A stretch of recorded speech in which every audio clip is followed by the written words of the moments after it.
Ако го нема срцето и столбот на здравствената заштита, ќе има колапс на здравствениот систем. Алармираат семејните лекари. Тие бараат реформи во здравството. Повисок капитационен бод, повеќе ингеренции врз пациентите и повеќе термини во терцијерното здравство. Докторите се жалат дека од малата капитација финансискиот шок е огромен и би можело да доведе до затворање на амбулантите. Според нив, незадоволството од условите за работа се одразува и со нивно заминување во странство.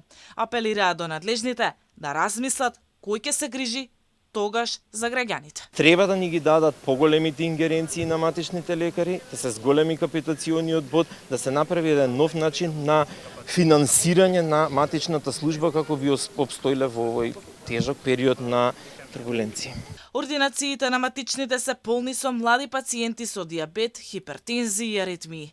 Тие велат дека граѓаните многу доцнат со прегледи и затоа последно завршуваат на специјалист. Забележуваме дека е зголемен бројот на диабетичари кај средната и помладата популација во постковидниот период, значи од 2022 наваму има еден тренд и Светската здравствена организација бележи тренд на зголемување на светски рамки. Поголем дел од студиите што излегуваат докажуваат дека пациенти што прележале ковид, дури лесни форми, кои не примале друг вид на терапија или не биле во болница, исто имаат високи гликемии, нарушување на тироидна жлезда често.